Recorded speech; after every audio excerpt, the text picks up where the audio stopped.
नमस्कार दोस्तों। आज मैं जिस विषय पे बात करना चाहता हूँ वो बहुत दिलचस्प है और आपकी इमोशनल इंटेलिजेंस के साथ जुड़ा हुआ है। इमोशनल इंटेलिजेंस, अगर आप में से कुछ लोग नहीं जानते तो इमोशनल इंटेलिजेंस होती है कि आप अपने जज्बातों को, अपनी भावनाओं को किस हद तक समझते हैं और कैसे व्यवहार करते हैं जब आप इमोशनल हो रहे होते हैं। इंसान सबसे ज़्यादा उसकी ज़िंदगी में महत्व किस चीज़ का है? खुशी का। वो खुश रहना चाहता है, वो रिश्तों में आता है तो खुश रहने के लिए, वो पैसा कमाता है, वो पढ़ाई करता है, वो कुछ भी करता है, उसका अल्टीमेट जो गोल है, अल्टीमेट गोल जो होता है, आखिरी उद्देश्य, वो खुश रहना होता है। लेकिन वो भूल जाता है कि जो खुशी, जैसे आप लोगों ने भी बहुत बार सुना होगा कि खुशी हम बाहर ढूंढते हैं, लेकिन वो खुशी, आपने बहुत लोगों से सुना होगा कि वो तो अंदर ही है। पर ये अंदर है खुशी और हमें दिखाई नहीं देती, हमें महसूस नहीं होती। ये क्या चीज़ है? लोग यहाँ पे बहुत कंफ्यूज हो जाते हैं। खुशी अंदर होने से मतलब ये है कि खुशी तो जज्बातों में है, खुशी तो इमोशंस में है। अगर आप खुश हैं तो इसका मतलब यह है कि आप जज्बाती तौर पे अच्छा महसूस कर रहे हैं। तो जो हमारी खुशी है वो 7 चीज़ों से सीधा सीधा संबंध रखती है। पहली चीज़ है काम। काम, सेक्स, कामुकता, वासना, क्रोध, गुस्सा, मोह, अटैचमेंट, माया, इल्यूजन, लोभ,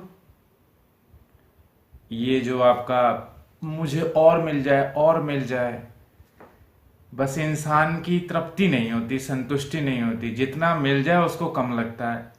और छठा होता है ईगो, अहम, और सातवां डर।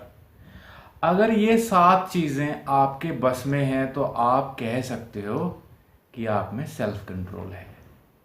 अगर आपके बस में ये 7 चीजें नहीं हैं तो आप दुखी इंसान है। 7 में से एक भी चीज अगर आपके सेल्फ कंट्रोल में नहीं है तो आप किसी न किसी तरीके से परेशान बिल्कुल रहोगे, चाहे आप इस दुनिया के सबसे अमीर आदमी बन जाओ।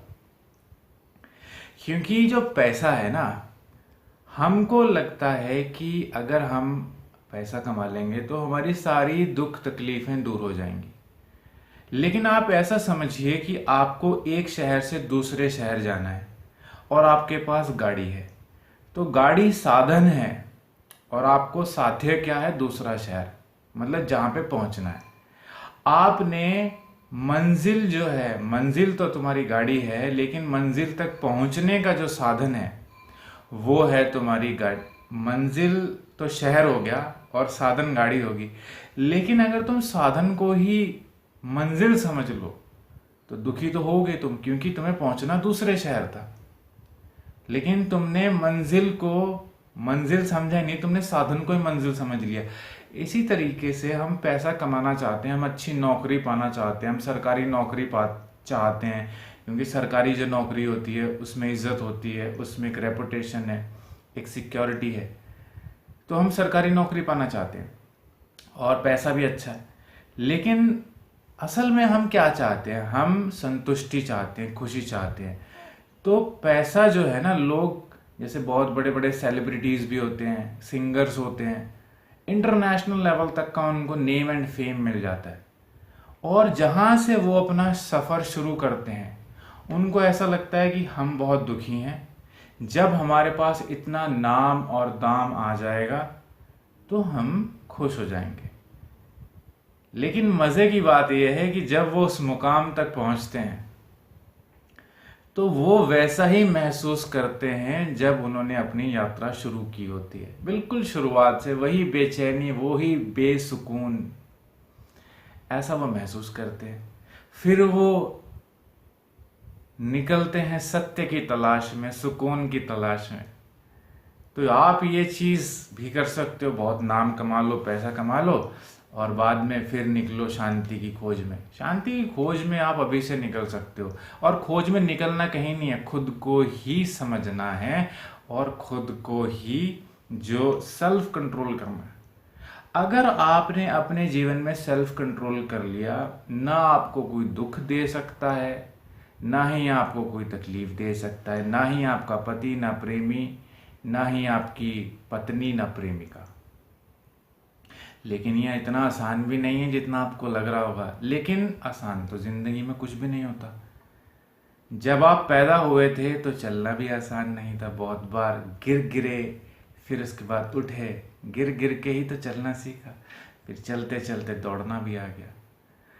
तो कहने का मतलब है कि हमें हमारा पर्पस ऑफ लाइफ क्या है। हर इंसान अपना पर्पस ऑफ लाइफ अपने तरीके से सेलेक्ट करता है, लेकिन जो कोर पर्पस है ना, वो तो खुश रहना ही है। आप कुछ भी करते हो, चाहे समाज सेवा भी करते हो, लेकिन अगर आपको अच्छा नहीं लगेगा तो करोगे क्या? क्यों करोगे? किस बात के लिए? जब खुद को ही अच्छा नहीं लग रहा तो हम काम ही वही करते हैं जिसमें हमें कम से कम सेटिस्फैक्शन हो। अगर हमारा दिल ही खुश नहीं है तो किस बात का समाज सेवा, किस बात की दुनियादारी? क्या करना है हमने अच्छे कर्म कमा के, जब हमें शांति नहीं मिल रही? हम अच्छे कर्म भी तो तभी करते हैं ना, क्योंकि हमें शांति चाहिए। तो शांति कैसे मिलेगी? शांति मिलेगी जब हम अपनी कामुकता पे सबसे पहले तो काबू कर लेंगे। अब कामुकता पे काबू करने का क्या मतलब? कामुकता पे काबू करने का मतलब ये है कि जब आप कामुक होते हैं तो आप भटक जाते हैं, आपका ध्यान सिर्फ और सिर्फ कामुकता पे रहता है। आप बेचैन होते हैं, आप तड़पते हो, आप भागते हो, आप वो नीड, जो नीड नहीं है बेसिकली, वो ज़रूरत नहीं है, वो चाहत है। ऐसी नहीं है कि सेक्स के बिना लोगों की ज़िंदगी बर्बाद हो जाती है या बेकार हो जाती है। ये तो इंसान को लगता है कि एक तरीके के कह लीजिए प्लेजर है, लेकिन ये लग्जरी है, ये नीड नहीं है। नीड वो होती है जिसके बिना इंसान रह नहीं सकता। तो इस चीज को लेके भी इंसान बहुत परेशान है। इंसान इस सेक्स के चक्कर में ऐसे ऐसे रिश्तों में घुस जाता है जो कि सिर्फ टॉक्सिक होते हैं, जो कि उसको सिर्फ और सिर्फ दुख तकलीफ के अलावा कुछ नहीं देते हैं। वो प्यार के नाम पे वासना के पीछे भागता है। दूसरा आ जाता है क्रोध। क्रोध इंसान को पागल कर देता है, वो सोचने समझने की क्षमता ही खत्म कर देता है। जब इंसान को गुस्सा आता है, उसे समझ ही नहीं आता है कि कर क्या रहा है। उसको दिल करता है बस दूसरे को नुकसान पहुंचा दे। क्यों? क्योंकि उसको नुकसान पहुंचाए, उसके दिल को ठेस पहुंची है। फिर आता है मोह, अटैचमेंट। इंसान लगाव बहुत जल्दी कर लेता है। लगाव चीजों से, किसी का लगाव मोटरसाइकिल से हो गया, स्कूटर से हो गया, घर से हो गया, ऐसी ऐसी चीजों से लगाव कर लेता है। एक तरफा लगाव है यहाँ पे। तो घर से लगाव कर लिया, घर बेच नहीं पा रहे हैं। स्कूटर से लगाव कर लिया, स्कूटर बेच नहीं पा रहे हैं। चीजें पुरानी इकट्ठा कर करके रखी हुई हैं। स्कूल की कॉपी, किताबें, पेन, पेंसिल, यादें हैं हमारी, स्कूल की यादें हैं। लगाव है। निकालना चाहते हैं फिर भी नहीं निकाल पाते। बेचैनी सी महसूस होती है। क्यों होती है ये महसूस बेचैनी? क्योंकि हमने मोह पे, अटैचमेंट पे नियंत्रण करना सीखा ही नहीं है। हमें मालूम ही नहीं कि स्कूल की कॉपी, किताबें हमने पढ़ ली, वो जिस पर्पस के लिए थी वो पर्पस सॉल्व हो गया, उसे छोड़ देना चाहिए। मोटरसाइकिल, स्कूटर ले रखा है, उसकी टाइम ड्यूरेशन निकल गई है, वो अब सड़क पे चलाना गैर कानूनी है, निकाल दो उसको। किस लिए खड़ा कर रखा है? क्यों तुमने अपने आप को एक अटैचमेंट के जाल में खुद ही जाल बनाया और खुद ही फंस गए उसमें आप। फिर होता है माया, इल्यूजन। इल्यूजन में ऐसा होता है कि आप देखिए, एक इंसान है, एक इंसान किसी का बेटा हो सकता है, किसी का भाई, किसी का बाप, किसी का दोस्त और किसी का दुश्मन, किसी के लिए अजनबी, किसी के लिए पड़ोसी। एक इंसान है और रोल कितने हैं। देखने वाले उसको किस रोल में देखते हैं? है तो वो इंसान, आप उसको जैसे मर्जी देख लीजिए, ये इल्यूजन है। एक इंसान एक लड़की को अपनी पत्नी समझ लेता है, वही पत्नी किसी की बेटी है, किसी की प्रेमिका शायद रही हो, किसी की दोस्त, इंसान एक है। तो ये रिश्ते नाते हम ही बनाते हैं। हम एक लड़की, सपोज एक लड़की है, उस लड़की को हम अपनी दोस्त समझते हैं, हमने ये दोस्ती का रिश्ता बनाया है। एक वक्त के बाद हम उसको अपनी प्रेमिका समझने लग जाते हैं, ये भी हम रिश्ता बना रहे हैं। प्रेमिका के बाद सपोज उस लड़के का उस लड़की के साथ शादी हो गई तो वो वाइफ बन गई, ये भी एक रिश्ता है। मतलब लड़की एक है, रिश्ते बदलते जा रहे हैं। ये कहते हैं इसको माया, इल्यूजन। और रिश्ते कुछ है नहीं, ये इंसान के बनाए हुए हैं और इंसान इसी रिश्तों में उलझ के रह जाता है। ये भी रिश्ते एक तरीके का मोह ही होते हैं, ये भी बहुत परेशान करते हैं। जब इंसान किसी को छोड़ के चले जाता है बड़ी बेचैनी महसूस होती है, जिंदगी में बहुत खालीपन और अकेलापन महसूस होता है, समझ नहीं आता क्या करें। अलग ही वो किस्सा होता है। फिर आता है लोभ, लालच। इंसान को जब कुछ मिलने लगता है, जैसे कोई इंसान है, वो दिन में उसकी कमाई 100 रुपये की हो रही थी तो वो चाहता था 1000 रुपये हो।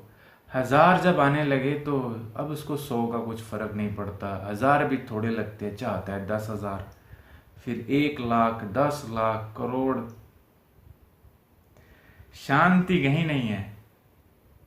जब वो इंसान जो चाहता है उसको मिलने लग जाता है तो उसको और चाहिए, लेकिन वो ये नहीं समझता या सोचता कि ये तुम्हारी चाहत कहाँ पे जाके रुकेगी, कौन सा वो डिजिट है, कौन सा वो नंबर है जहाँ पे तुम संतुष्ट हो जाओगे। कुछ लोग कहते हैं कि संतुष्ट नहीं होना चाहिए, संतुष्ट हो गए तो जीवन में कुछ करने लायक नहीं रहेगा। मैं इस बात से पूरी तरीके से डिसएग्री करता हूँ। आप संतुष्ट होके तो जीवन में और ज़्यादा अच्छे तरीके से कर सकते हैं, लेकिन जब संतुष्ट ही नहीं हुए तो कैसे कर लोगे। संतुष्ट होना, सेटिस्फाइड होना एक शांति की निशानी है, कूलनेस की, कामनेस की, और आप बहुत अच्छा कर सकते हैं। फिर आता है अहम, ईगो। ईगो में इंसान कहता है मैं कुछ हूं, बिल्कुल आप हो, लेकिन जब कहता है सिर्फ मैं ही हूं, वो खतरनाक हो जाता है। आप हमेशा अगर एक चीज दिमाग में रखें, आप ऐसा व्यवहार करें लोगों के साथ जैसा आप खुद से चाहते हैं दूसरे करें, जिंदगी बहुत आसान हो जाएगी। मैं ये नहीं कहता कि आप लोगों के साथ अच्छा करेंगे तो ये गारंटी है कि लोग भी आपके साथ अच्छा ही करेंगे, ऐसा नहीं हुआ करता। ऐसा बिल्कुल नहीं होता, क्योंकि आप समझदार हो गए तो दूसरा तो नहीं हुआ ना भी समझदार, उसे टाइम लगेगा, उसको इवॉल्व होने में वक्त लगेगा। आप हो रहे हो, आप उस प्रोसेस में आ चुके हो, तो आप इस चीज को प्रैक्टिस करना शुरू करो। दूसरों के साथ ऐसा व्यवहार करो, गुस्सा भी आए ना, तुम कभी गुस्से में किसी को डांट भी देते हो, तब भी जैसे ही रियलाइज हो तुम सोचो कि अगर तुमने वो गलती की होती, दूसरा ऐसा करता, तुम्हें कैसा लगता, सॉरी बोल देना चाहिए। अपने आप से सॉरी बोल देना चाहिए, अपने आप से माफ़ी मांग लेनी चाहिए। ये आपको एक खूबसूरत इंसान बनाने की क्षमता रखती है चीज़। और फिर सबसे बड़ी मुसीबत, डर। डर भी बहुत किस्म के होते हैं, एक तो फियर ऑफ नोन और एक फियर ऑफ अननोन। यह भी इंसान को बहुत हद तक खोखला कर देता है। जैसे कोई इंसान है, वो कुछ इस वजह से नहीं करता कि अगर सपोज वो कामयाब हो जाएगा तो उसके ऊपर बहुत सारी जिम्मेदारियां आ जाएंगी, वो उस जिम्मेदारियों को कैसे निभाएगा। कुछ लोग इसलिए नहीं करते कि लोग क्या सोचेंगे, लोग मजाक उड़ाएंगे, बहुत किस्म के डर होते हैं। लेकिन समझना यह है कि डर हमें अंदर से खोखला करता है और गुस्सा हमें बाहर से बर्बाद करता है। ये दो इमोशन तो सबसे खतरनाक है। बाकी तो थोड़े बहुत दूसरे आप एडजस्ट कर सकते हो, लेकिन ये गुस्सा और डर, और इसमें एक और जोड़ दें तो सेक्स, ये तीन चीज़ें, ये तीन इमोशन हैं जो सबसे ज़्यादा इंसान को बर्बाद करते हैं। गुस्सा, डर और कामुकता। कामुकता के चक्कर में इंसान अपने खूबसूरत रिश्ते तक बर्बाद कर लेता है, उनको धोखा देता है। गुस्सा में इंसान बहुत अपने चाहने वालों का दिल दुखा देता है, वो भी फिर उनसे दूरी बना लेते हैं। और डर में तो इंसान कुछ कर ही नहीं पाता है। तो ये 7 चीज़ें हैं। अगर आप खुश रहना चाहते हैं जीवन में तो इन चीज़ों पे काम करना शुरू करो धीरे धीरे। एटलीस्ट रिकग्नाइज करो, रियलाइज करो, समझो कि ये दिक्कतें हैं। उसके बाद ही कुछ कर पाओगे, वरना कर ही नहीं पाओगे। भागते रहो जितना मर्जी पढ़ाई करके नौकरियों के पीछे, बड़ी बड़ी डिग्रियां ले लो और आधिकारिक ऑफिशियल पोजीशंस हासिल कर लो, लेकिन ये 7 चीज़ें अगर इस पे काबू नहीं कर पाया तो जीवन में कुछ नहीं। पढ़ा लिखा अनपढ़ वाली बात है। सब कुछ होने के बावजूद भी कुछ ना होने वाला अनुभव, वो तजुर्बा बहुत ही बेचैनी भरा और तकलीफ देने वाला होता है। अगर आपको कोई सवाल पूछना हो तो आप कमेंट सेक्शन में अपनी प्रॉब्लम, अपना सवाल पूछ सकते हैं। कभी कभी मेरे पास इतना वक्त नहीं होता कि मैं 1-on-1 बात कर सकूं, तो आप अपने जो भी सवाल हैं वो कमेंट सेक्शन में पूछ सकते हैं। अगर आप बहुत ज़्यादा पर्सनल हैं तो आप उन चीज़ों को ज़्यादा डिटेल में ना लेके जाते हुए बहुत ही सांकेतिक तौर पे वो चीज़ पूछ सकते हैं, जिसमें इंडिकेटिव तौर पे वो पूछ सकते हैं, जिसमें आपको डिटेल में नहीं जाना, मतलब एक थोड़ा सा आइडिया हो जाता है कि समस्या क्या है। और अगर मुझे उस बारे में जानकारी होगी तो मैं उसके बारे में अगर कुछ बता सकता हूँगा तो कोशिश करूँगा मैं।